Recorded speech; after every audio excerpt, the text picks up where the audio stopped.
வணக்கம் நண்பர்களே, நான் உங்க சச்சு. நாம் இன்னைக்கு கனவா மீன் தொக்கு எப்படி பண்ணலாங்கிறத பத்தி பார்க்க போறோம். நான் இன்னைக்கு மண் சட்டி பயன்படுத்தி கிராமத்து ஸ்டைல்ல கனவா மீன் தொக்கு பண்ண போறேன். வாங்க வீடியோக்குள்ள போலாம்.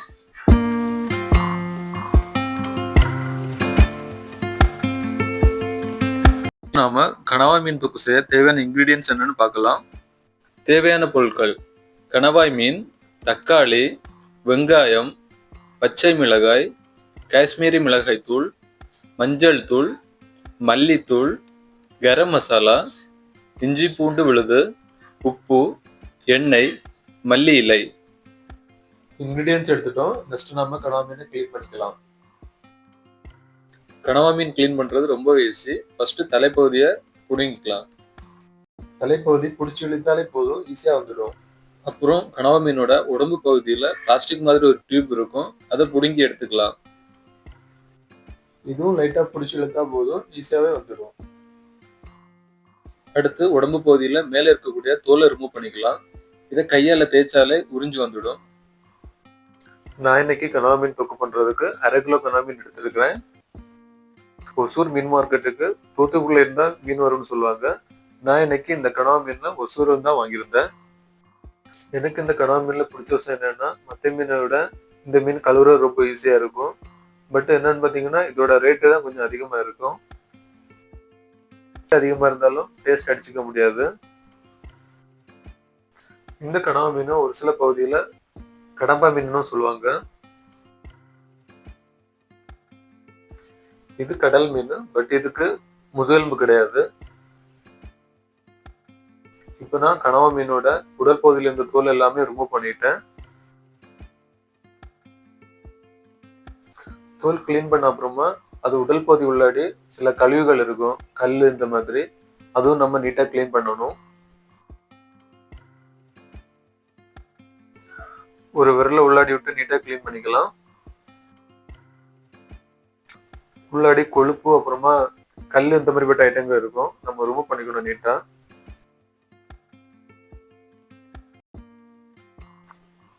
உள்ளாடி நீட்டா கிளீன் பண்ண அப்புறமா நம்ம அதை கட் பண்ணிக்கலாம். ரவுண்ட் ஷேப்ல வேணும் அப்படின்னா இதே மாதிரி கட் பண்ணுங்க.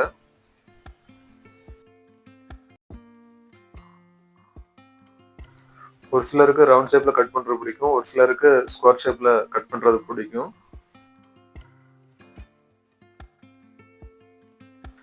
நான் இதை கட் பண்றதுக்கு சிசர் யூஸ் பண்ணியிருக்கேன். நீங்களும் இந்த மாதிரி சிசர் யூஸ் பண்ணீங்கன்னா கொஞ்சம் ஈஸியா இருக்கும்.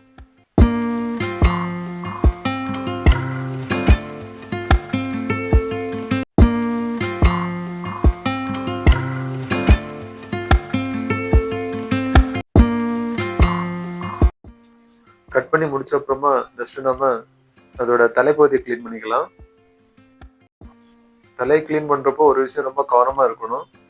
தலைப்பகுதியில தான் மை இருக்கும், நம்ம அதை கலக்கிட்டோம்னா அவ்வளவுதான், தண்ணி எல்லாமே கருப்பாயிடும், அப்புறமா கையும் கருப்பாயிடும். அது உடையாம நீட்டா இந்த மாதிரி ரிமூவ் பண்ணிக்கோங்க. பாருங்க, இதான் அந்த பகுதி. பார்த்தாலே தெரியும், பிளாக் கலர்ல இருக்கும். சரி, நீ மிச்சம் இருக்கக்கூடிய தலைப்பகுதியை நீட்டா கிளீன் பண்ணிக்கலாம். அடுத்து நம்ம கனவா மீனோட தலைப்பகுதியை கிளீன் பண்ணிக்கலாம்.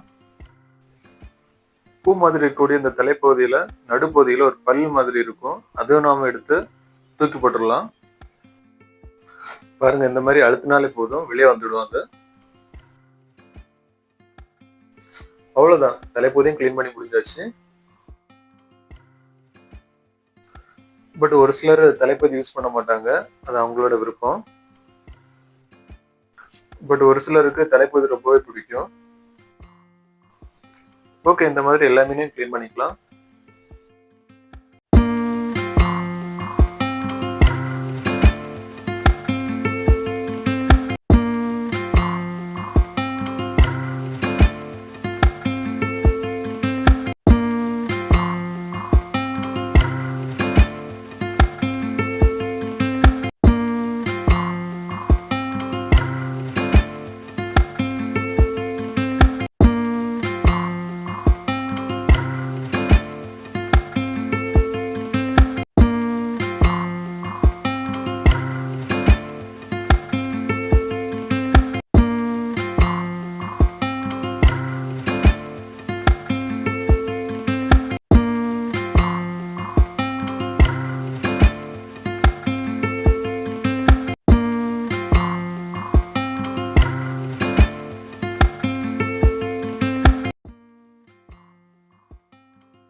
இப்போ நான் எல்லா கடாய் மீனும் க்ளீன் பண்ணிட்டேன். நெக்ஸ்ட் க்ளீன் பண்ண கடாய் மீனை 2 தண்ணியில கழுவிக்கலாம்.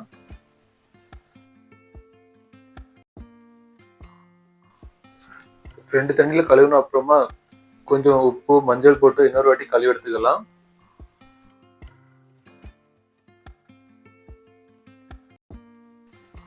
இப்போ கடாய் மீன் ரெடி ஆயிடுச்சு. நெக்ஸ்ட் மண்சட்டியை அடுப்புல வச்சுக்கலாம். 2-3 ஸ்பூன் ஆயில் ஊத்திக்கலாம். எண்ணெய் சூடானதும் 1/2 டீஸ்பூன் சோம்பு போட்டுக்கலாம். அப்புறமா சின்ன சின்னதா சாப் பண்ணி வச்சிருக்கிற வெங்காயத்தை போட்டுக்கலாம். மண்சட்டில சமைச்சு சாப்பிட்டாலே அதோட டேஸ்ட் வேற மாதிரி வேற லெவல்ல தான் இருக்கும். வெங்காயத்தை நல்லா கலரி விட்டுக்கலாம்.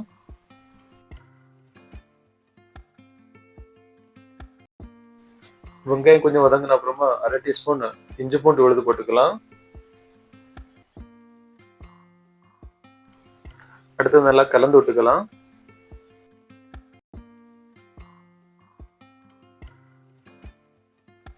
அடுத்து 2 கீறி வச்சுக்கிற பச்சை மிளகாயை போட்டுக்கலாம்.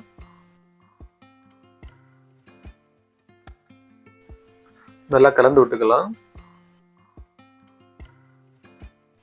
அடுத்து நான் 2 சின்ன தக்காளி எடுத்திருந்தேன். இது நல்லா கட் பண்ணி வச்சிருக்க சின்ன தக்காளி போட்டுக்கலாம். நல்லா கலந்து விட்டுக்கலாம்.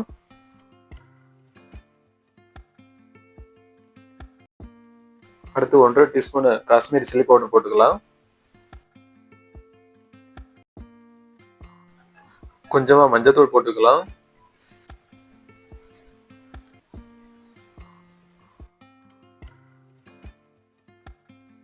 ஒரு டீஸ்பூன் மல்லித்தூள் போட்டுக்கலாம். மணத்துக்காக கொஞ்சமா கரம் மசாலா போட்டுக்கலாம். அடுத்து நல்லா கலந்து விட்டுக்கலாம்.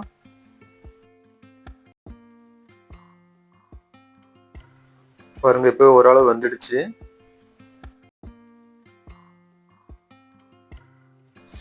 கனவா மீனுக்கு கூந்தல்னு ஒரு பேரும் இருக்குது. மசாலா நல்லாவே வதங்கிடுச்சு. தேவையான அளவு உப்பு சேர்த்துக்கலாம். கலந்து விட்டுக்கலாம். இப்போ மசாலா ரெடி ஆயிடுச்சு. அப்புறம் என்ன கனவா மீன் ஆட் பண்ண வேண்டியதுதான்.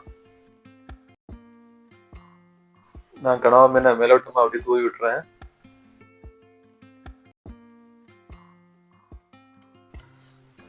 அடுத்து கனவா மீன் மசாலா ரெண்டும் சேர்த்து கலந்து விட்டுக்கலாம். இந்த கனவா மீனை வதக்கும் போது அதுல இருந்தே கொஞ்சம் தண்ணி வெளியே வரும். அதனால கொஞ்ச நேரம் வதக்கிட்டு அப்புறமாவே நம்ம கொஞ்சம் தண்ணி ஆட் பண்ணிக்கலாம்.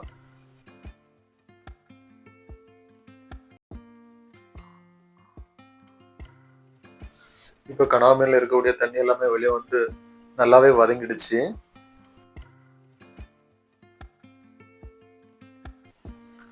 அடுத்து நம்ம ஒரு 1/2 கப் தண்ணி சேர்த்து வேக விடலாம். தண்ணி கலந்த அப்புறம் கொஞ்ச நேரம் கலந்து விட்டுக்கலாம்.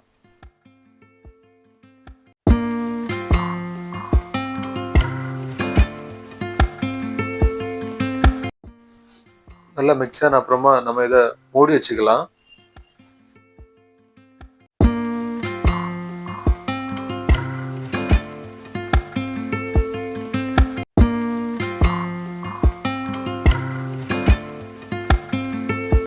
மூடி வச்சு மீடியம் ஃப்ளேம்ல 5 to 10 மினிட்ஸ் நல்லா வேக விடலாம்.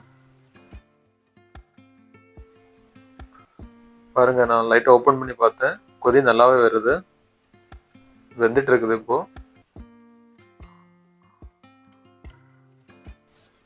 தண்ணி அதிகமா இருக்குது. தண்ணி வத்துற வரைக்கும் கொஞ்சம் வேக விட்டுக்கலாம்.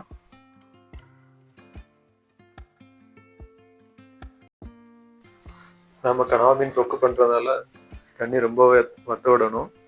அப்பதான் தொக்கு பக்கத்துக்கு வரும். இது அளவுக்கு அதிகமா வேக விட்டோம் அப்படின்னா இது ரப்பர் மாதிரி ஆயிடும். அப்புறம் சாப்பிடவே நல்லாவே இருக்காது.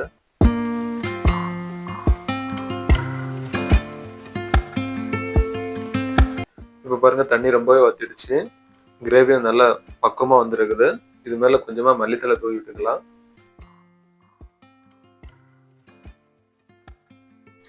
இப்போ பாருங்க, கிராமத்து ஸ்டைல்ல மண்பானை சட்டியில கனவா மீன் தொக்கு ரெடி ஆயிடுச்சு. பாக்குறப்போ அப்படியே அள்ளி சாப்பிடணும் போல இருக்குது. சரி, நம்ம இப்போ பிளேட்டிங் பண்ணிக்கலாம். சுவையான தொக்கு ரெடி ஆயிடுச்சு. இது மேல கொஞ்சமா கட் பண்ணி வச்சுக்கிற மல்லி இலை போட்டுக்கலாம். நெக்ஸ்ட் சின்ன சின்னதா கட் பண்ணி வச்சிருக்க ஆனியன் ஆட் பண்ணிக்கலாம். நெக்ஸ்ட் பிளைட்டிங்காக கொஞ்சமா ஆனியன் அப்புறமா லெமனும் ஆட் பண்ணிக்கலாம்.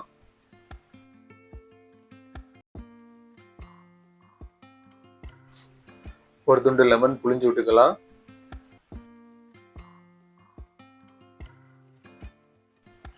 சுவையான கனவா மீன் தொக்கு ரெடி ஆயிடுச்சு.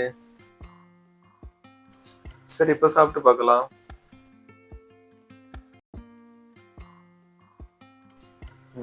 சூப்பரா இருக்குது. நீங்களும் உங்க வீட்ல இந்த ரெசிபி ட்ரை பண்ணி பாருங்க. தொடர்ந்து நம்ம சேனலுக்கு சப்போர்ட் பண்ணுங்க. தேங்க்ஸ் ஃபார் வாட்சிங்.